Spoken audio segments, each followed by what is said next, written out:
डुगरी का है, नौगांव का है, हमको पता नहीं क्या। कोई नहाया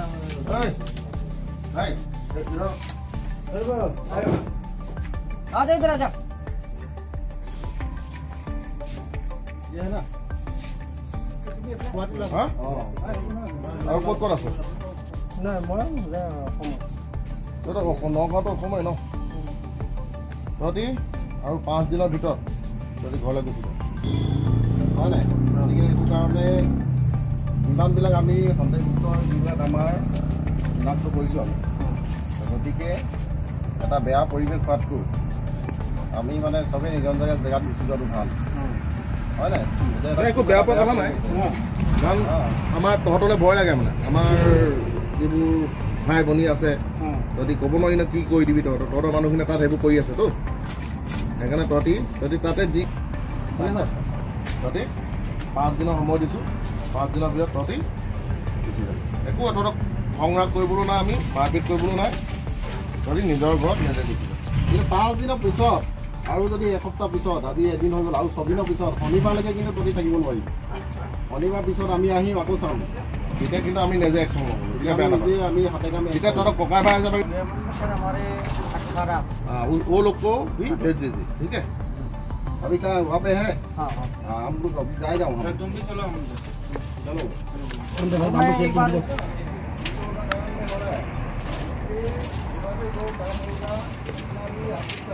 মৰাণ খোৱাঙত নিশা মিয়া বিচাৰি অভিযান সদৌ টাই আহোম ছাত্ৰ সন্থাৰ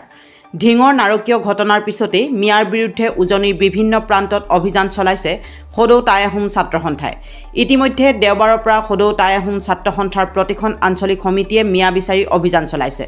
নিশা মৰাণৰ খোৱাং অঞ্চলত 4 লেনযুক্ত পথ নিৰ্মাণত নিয়োজিত সন্দেহজনক মিয়া থকা দুটা অস্থায়ী শিবিৰত অভিযান চলায় আটাচুৰ কৰ্মকৰ্তাসকলে সন্দেহজনক মিয়াসকলক শনিবাৰৰ পূৰ্বে উজনি অসম এৰি যাবলৈ কয় অন্যথা যিকোনো অপ্ৰীতিকৰ পৰিস্থিতিৰ সৃষ্টি হ'লে জগৰীয়া নিজেই হ'ব লাগিব বুলি হুংকাৰ দিয়ে উল্লেখ্য যে উজনি অসম ত্যাগ কৰিবলৈ মিয়াক এসপ্তাহৰ ভিতৰত সময়সীমা বান্ধি দিছে সদৌ টাই আহোম ছাত্ৰ সন্থাই আনহাতে মিয়াক কামত নাৰাখিবলৈ উজনিৰ সকলো ঠিকাদাৰ ব্যৱসায়িক প্ৰতিষ্ঠান আৰু ৰাইজক আহ্বান জনাইছে সদৌ টাই আহোম ছাত্ৰ সন্থাই रेहान मेरा नाम पंकज मेरा नाम कृष्ण सनी शर्मा তো আমি সবকে এসপ্তাহ সময় দিছোঁ এসপ্তাহৰ ভিতৰত চবেই আমাৰ উজনি অসম আপাৰ আছাম এৰি গুচি যাব লাগিব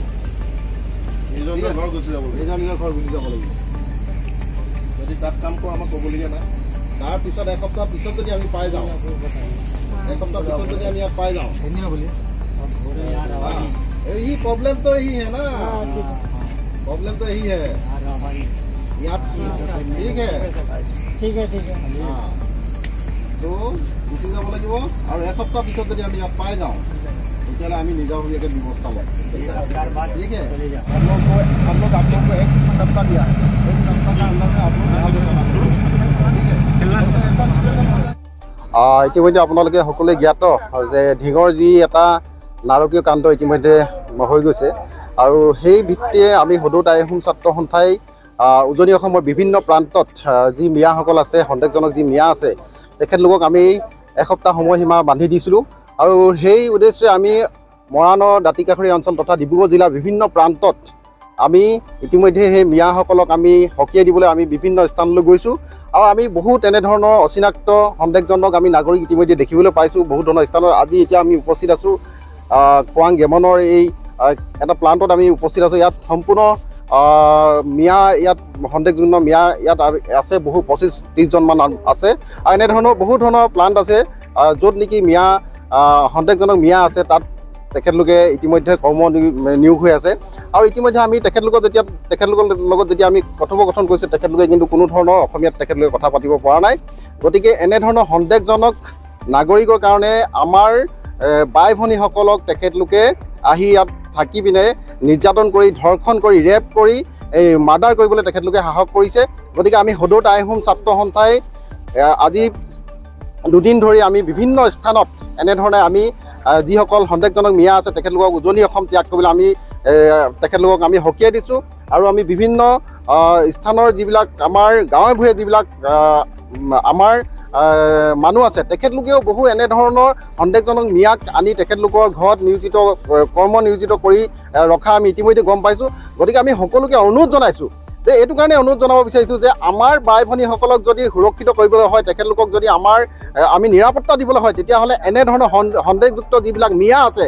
বিদেশী যিবিলাক মিয়া আছে, এই মিয়াসকলক আমি খেদি পঠিয়াব লাগিব। তেতিয়াহে কিন্তু আমাৰ বাই ভনীসকল সুৰক্ষিত হ'ব। আজি আমি জানিব পাৰিছোঁ যে বহু এনেধৰণৰ ঠিকাদাৰ আছে, ঠিকাদাৰে তেখেতলোকৰ মুনাফাৰ বাবে কম খৰচত তেখেতলোকক সন্দেহজনক মিয়াক আনি পিনে তেখেতলোকে নিয়োজিত কৰিছে। আৰু তেনেধৰণৰ সন্দেহজনক মিয়াসকলে আমাৰ ভাই ভনীৰ ওপৰত চকু ৰাখি তেখেতলোকে এই নিষ্ক্ৰিয় এই কামবিলাক কৰিবলৈ তেখেতলোকে কোনো ধৰণৰ কুণ্ঠাবোধ নকৰে। আৰু আমি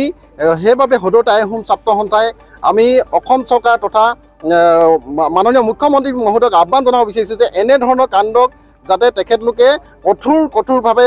শাস্তি প্ৰদান কৰে, তাৰ বাবে আমি সদৌ টাই আহোম ছাত্ৰ সন্থাই আমি দাবী জনাইছোঁ।